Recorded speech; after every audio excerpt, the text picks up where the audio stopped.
রাধাকৃষ্ণের বিবাহে কে ছিলেন সাক্ষী? জানতে হলে পুরো ভিডিওটি দেখার অনুরোধ রইল। রাধাকৃষ্ণ এই দুটি নাম একসাথে উচ্চারণ করলে আমাদের মনে এক অনন্ত প্রেম ও ভক্তির ছবি ভেসে ওঠে। তাদের সম্পর্ক জগতের সকল প্রেমের ঊর্ধ্বে এক শাশ্বত বন্ধন। কিন্তু প্রায় ভক্তদের মনে একটি প্রশ্ন জানা যায় যে রাধা ও কৃষ্ণের সত্যিই কি বিবাহ হয়েছিল, কিন্তু সেটা কখন এবং কোথায় হয়েছিল। এই ভিডিওতে এই অলৌকিক সত্যটা আজ আমরা জানব। তাহলে এবার জেনে নেওয়া যাক। প্রচলিত সামাজিক রীতিনীতি অনুযায়ী রাধাকৃষ্ণের বিবাহ হয়নি।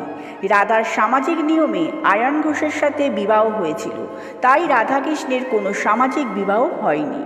কিন্তু তাদের সম্পর্ক জাগতিক বন্ধনের চেয়ে অনেক বেশি গভীর। এটি দিব্য প্রেমের এক সম্পর্ক। বিভিন্ন বৈষ্ণব পুরাণ এবং ভক্তিমূলক সাহিত্যের এক অসাধারণ ঘটনা বর্ণনা করা আছে যে একবার শ্রীকৃষ্ণ এবং রাধা বৃন্দাবনের এক মনোরম স্থানে ভান্ডের বনে মিলিত হয়েছিলেন। হঠাৎ করেই সেখানে এক ভয়ঙ্কর ঝড় ওঠে, বিদ্যুৎ চমকাতে থাকে এবং প্রবল বৃষ্টি শুরু হয়। রাধা তখন ভয় পেয়ে কৃষ্ণের কাছে আশ্রয় চান। কৃষ্ণ তাকে এক কুটিরে নিয়ে রাখেন। সেই সময় এক অলৌকিক উপস্থিতিতে সেখানে স্বয়ং সৃষ্টিকর্তা ব্রহ্মা আবির্ভূত হন। ব্রহ্মা জানতেন যে রাধাকৃষ্ণের প্রেম জাগতি নয়, এটি পরম সত্তার মিলন। তাই সেই ঝড়ের আবহে ব্রহ্মায় তাদের দিব্য বিবাহ সম্পূর্ণ করেন।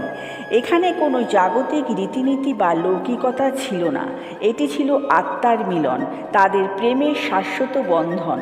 ব্রহ্মা নিজে তাদের এই পবিত্র মিলনকে সাক্ষী রেখেছিলেন। ঘটনাটি প্রমাণ করে যে রাধা কৃষ্ণের আনন্দময়ী শক্তি। রাধা ও কৃষ্ণ দুটি ভিন্ন রূপ হলেও তারা আসলে একই পরম সত্তার অবিচ্ছেদ্য অংশ।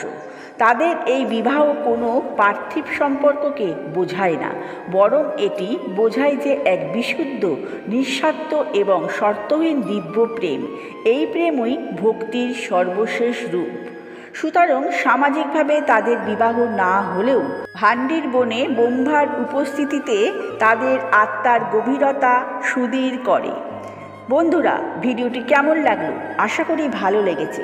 যদি ভালো লেগে থাকে তাহলে লাইক, শেয়ার, কমেন্ট করে দিন এবং এরকম ধরনের ভিডিও পেতে চ্যানেলটিকে সাবস্ক্রাইব করে আমার পাশে থাকুন। আজ এই পর্যন্ত। আপনারা ভালো থাকুন, সুস্থ থাকুন।